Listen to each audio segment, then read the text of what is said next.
This is Innervew, brought to you by MCA Records and Tapes, a sound communication from artist to audience, an inside look at the people whose music has changed our lives.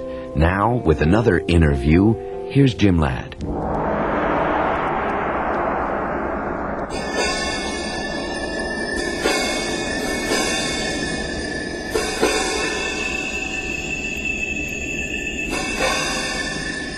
Good evening, everybody. I'm Jim Ladd. For the next 60 minutes, you and I will move across space and time for an inner view of Yes. We'll make this journey through the view of a man who was one of the founders of the band 7 years ago, bassist Chris Squire. We are sitting in, just to kind of set the space here, an actual wine. It wouldn't be a cellar because it's above ground, but it's where they store wine in this particular restaurant. It looks like there's, what would you say, 1,000 bottles of wine in this room we're sitting in? Yeah, that's right. Yeah. Something like that. Quite romantic. It's 4 a.m. in the afternoon. Yes, yes. With a microphone. Right now, here we are. Sitting in Los Angeles. The first gig of this second half of this Yes American Tour 76. If Yes didn't have the following that it does, it would be so easy to fall into that category of, well, the problem with Yes is they're too good to make it. You understand what I'm saying? Yeah. A lot of guys are like that. It just goes to show that after all said and done, we weren't that good. Is that the answer to it? Or do you think people are getting a bit more together? No, I think that as a working band who plays shows, I think we're good at it, and I think that's why people come and see it. I see no good people turn their heads instead of satisfied on my way. When you stop and look at the philosophies that you all deal with, it seems really unique to me that there is that much of a following. Do you understand what I'm saying? Well, I think I understand what you're saying, yeah. Why it's hard for me to answer, though, isn't it? Because I'm just at the hub of it, one of the creators, if you like. Our success in America especially has been a lot to do with our ability as a performing band. I think in a way we've sold records because of that, as much because the records were good. And I think that people tend to hang on to an act that they can identify with on a performance level a lot more than an act which is more just record. See no good people turn their heads each day, so satisfied on my way. We have enjoyed, and probably will do, a longer life, because we're not limited to the syndrome of, well, we're only as good or as popular as our next record. How do you think the audience views you guys? I think we all have our own fans within a Yes audience. Yes, I'm sure that's aspiring bass players. Exactly. And yet, those same people who may happen to be an aspiring bass player, and I might happen to be their hero, at the same time they're also coming to hear the whole band and to see what the whole unit is doing. So in a way that's kind of what a percentage of a Yes audience is all about. I think a Yes audience are people who are definitely interested in music, and they're definitely interested in hearing the way we do it, which is, let's face it, more different. And less people choose to do it our way for some reason or other, possibly because it is generally more of a select audience, although of course we have a very large audience. Back in the 1960s there's an explosion of energy and talent, from the people who are creating the music to the people who are playing it, to the people who are taking chances and believing in what they were doing. I believe the same as it's the job of the musician and the writer to do his best in not educating, but informing and being a kind of a entertainer in more ways than one. I think the same way people are also slightly responsible to be as innovative and as educative as possible, I suppose. Communicators. Communicators, yeah. I think that's it. You could call Yes one of the most prolific progressive bands. In 7 years, 10 albums, and 1 film, one of the few bands to venture into performing on screen in their own full-length movie. I'm Jim Ladd, and Chris Squire talks about how Yes Songs film happened when Innervew continues. The movie Yes Songs, we'll talk about something practical here for a minute. Who conceived that idea and said, let's put a song let's talk about something practical. I mean, let's not be too esoteric. Yes Songs was one of those kind of films that was made very quickly and organised a day before a show we did in London at the Rainbow Theatre about getting on for 4.5 years ago or something now. And anyone who's seen it will have noted that it's quite dark. You don't see very much. But on the other hand, it's a kind of a piece of history captured on film at the time when Rick Wakeman was playing with us. And as a piece of footage, it's fairly interesting. But it is good history. It's good history. It's not a particularly good film, but that's not to say I'm knocking it, because I'm sure that people who have been to see it have been to see it for not expecting it to be a tremendously good film. The thing that I expected to see that I didn't was with the incredible imagery and the aspects that Yes lyrics deal with and Yes music deals with. I expected to see more of that visually. Yeah, well, it was not a very planned film, as I said, and then after it was shot and we saw some of the footage, we didn't think it was that impressive to actually work further on in any intense way. So that is why, in a way, it was just left as it was. What we're always hoping to do, and what we have in fact started doing, is shoot a proper, more organised Yes film, and we did quite a lot of filming at Philadelphia when we were on the East Coast this time around. Gradually we're going to build up a film, around experiences that may happen over the next year, and it will have everything that Yes Songs failed on, possibly. But I mean, Yes Songs as a film didn't actually fail commercially, very strangely enough. It did very good business. What is it between you and John Anderson after all the personnel changes over the years? What's that bond that keeps you two guys together for so long? I think just the fact that we started Yes, and in a way it was our baby at the beginning. Yes would never be the same, I don't think, if John left. I mean, I'd like to feel it would be the same if I left.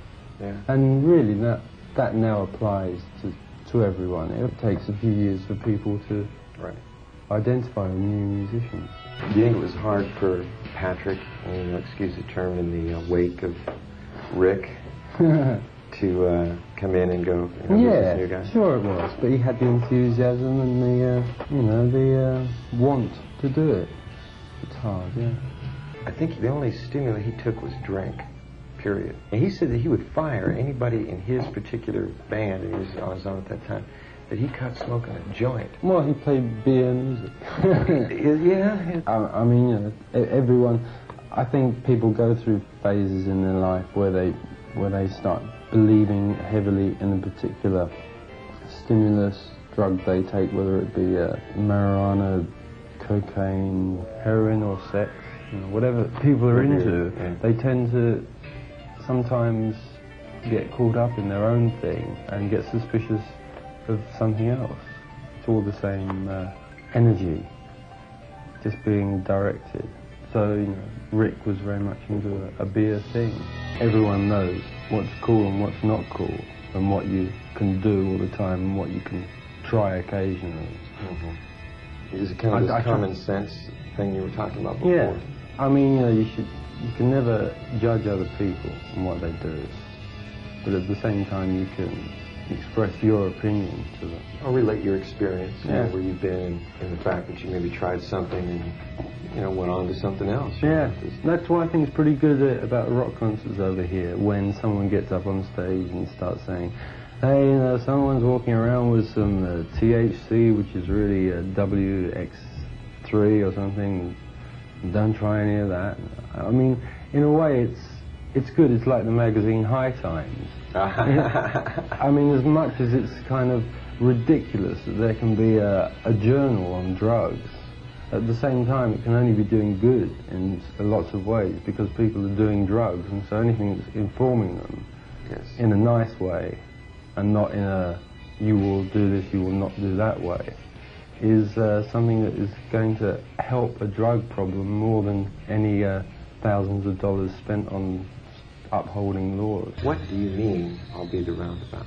It's some, you know, like, it's another one of those things, I mean, there isn't anything exactly that we mean by it. The words and lyrics of songs come about in many different ways. Sometimes a line means something, and sometimes a line flows with another line.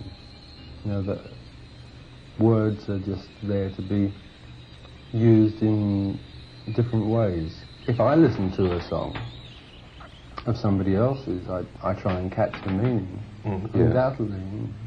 Sometimes the meaning is very clear, and that's good. If you can write a song that's got a very simple, clear message, then in some ways you achieve the ultimate in communication, like McCartney does. I suppose our form of music is more, sometimes more artistic. You know. I don't mean more artistic than McCartney. What I mean is it's just that we tend to use the whole art of music and lyrics to blend a mix of something. That's what we have done on songs like Roundabout, where the lyrics are pleasant phrases that go nicely together and help the feeling of the song. Strong words kind of, you know, crop up here and there, but they don't necessarily relate to the next line always. Yes is one of the few musically organic bands. Their music has developed by what might be described as a process of evolution. I'm Jim Ladd, and when we come back, a description from Chris Squire of how that music evolves from the group's songwriting process. And that's next on Innervew. What's the normal process with Yes? Is it usually the Well, there isn't lyrics? a normal process, you see. It's very much it's always been a slightly hodgepodge situation like that. Hodgepodge? Hodgepodge. Not yeah. with this band. I can't imagine that. Only in the way that there's never been a set way of doing it. I mean, there are various set ways of doing it, possibly. It's not that... It's not just all easy, but we have a few methods of formulating our music. Sometimes they are done directly from a song, you know, that has words, and sometimes it's done purely from a bass guitar riff, which is built on, and then we add some vocal afterwards and stuff like that. So we work from different points of view in different sections of the music. If one member of the band has a particular strong idea, either coming from his voice or from his instrument, then we gather around that idea and work away, feed off that idea, you see, because everyone in the band is very strong. You know, that happens, you know, in a very varied way. There is a name for that style of writing, which I cannot recall now, but it's where some people write in the form of a story, or other people write in the form of reporting an event. You all rely much more on the imagery that are created line by line. Yeah, that's right. But on Relayer, for instance, the lyrics were more direct. Yes. The last Yes album. None of your albums are something that you can drop the needle on the first time through, understand totally, much less appreciate. Yeah, when I was brought up, my father had records. In a way, that's what records were always about to me. Records that you could put on. My father used to be a big Billie Holiday and Ella Fitzgerald fan. He used to have all those kind of records. And, you know, like, and the way he used them, he had those records for years, and he used to play them every now and again, but all the time. You know, and the records never got boring, and they never got stale. And sometimes I think that there is a direction that a lot of artists go in for, which is very much the instant appeal, which of course is a great way of getting hit records and fast success, but it isn't a lasting thing, because they're only exploring a limited amount of what music has to offer. The musical interpretation of the feeling of the song, yeah, the thing becomes a whole, usually, I mean, when we're working.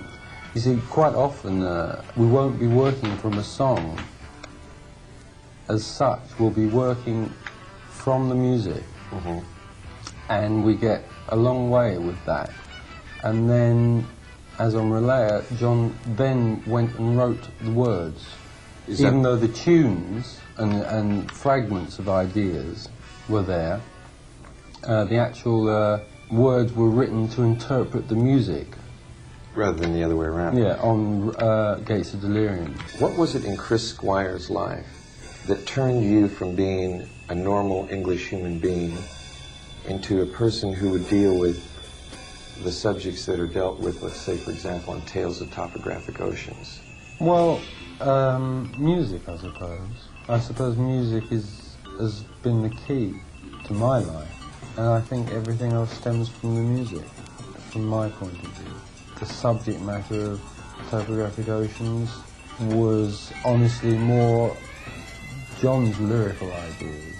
Yes. I personally was more involved in the music on that album. But do you think it was the music? Well, I think it was a development on Yes's part. You know, our career just developed that way. But you know, after a period of time of a band being together and you know, having talked on various subjects, late nights and things, and you know how it gets. Yeah, yeah. You know, you can see a way to just to trying crazy things, if you like. You know, I mean, there is, you know, our things like Close to the Ocean, Topographic Oceans were at the time as much kind of experiments, you know, with a slight kind of crazy feeling behind them, as much as a kind of a, you know, a serious side. At one time or another, 9 different musicians have participated as members of Yes. The working band is now John Anderson, Steve Howe, Alan White, Patrick Moraz, and one guy who's always been there, Chris Squire. All right, let me see some of these other biting questions that I have for you here, Chris, that are going to get right to the soul of Chris Squire. The solo Chris Squire. Yes. I'm Jim Ladd, and that's where we're going next, when Innervew continues.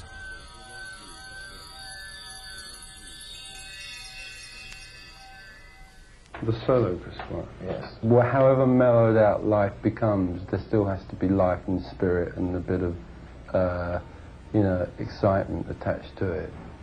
You know, I think that's, you know, that's why I'm saying, on one hand, you have to take it easy in order not to, you know, you can't over-communicate, you can't mellow out too much, you know, like, everything, you know, has to be kind of, Balanced. you know, balanced, yeah. Do you feel that after this life that's going to be, is that just a continuing thing? I mean, are we ever going to get it down so it's just cool?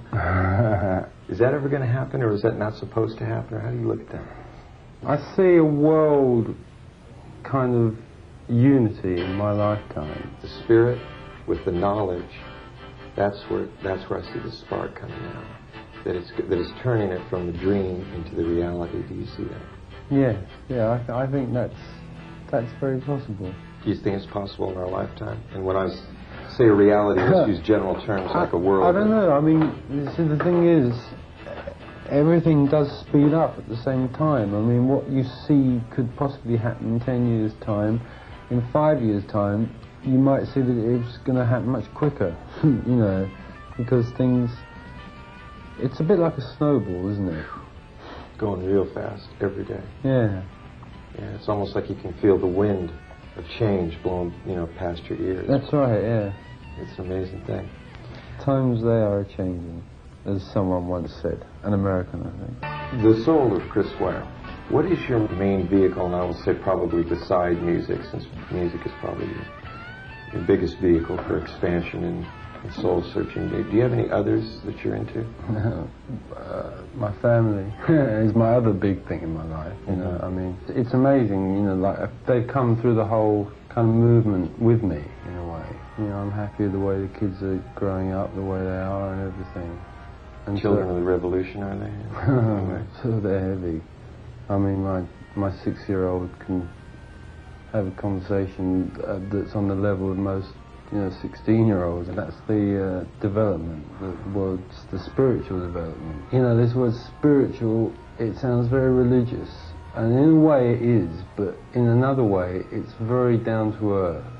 It's very kind of like common sense being more around, and kids are getting more in tune with common sense of the older people. And of course our kids, they have a broader kind of vision around them from an early age. What is the reason that you would go out and do a solo album when you have a vehicle like Yes? If you're creative and you're always trying things out, at some point you're going to try and do your own album.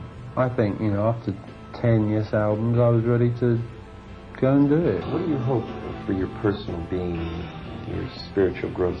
Where do you see that going? I have music, which is a fantastic vehicle for me to be able to say, hey, I really know what's happening, without having to say it, because I can devote that kind of energy into my instrument and the way I'm playing. I can do it that way. I mean, being a musician is a very fortunate position to be in, because it's a relief to all kinds of frustrations and feelings to be able to use an instrument just to let it out, which hopefully is what Yes is doing. Keep that revolutionary spirit, which is necessary for an individual to have. And to remember a dream, you can dream so much in, 5 seconds or something. A lot was dreamt in a short space of time, but for the adjustment to the real world, it's like waking up. The day is still as long as it's long. Yes has been called the first rock orchestra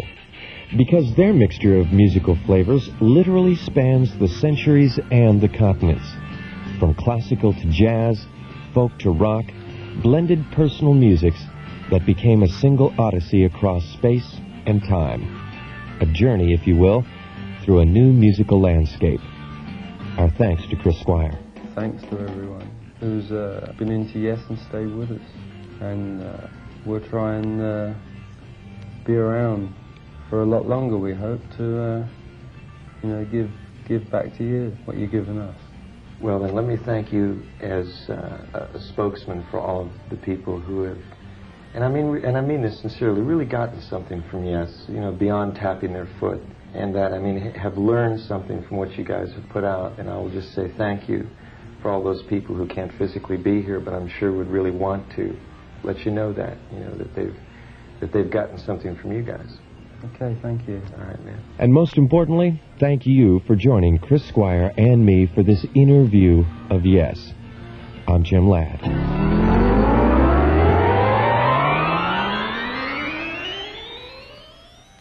WMS.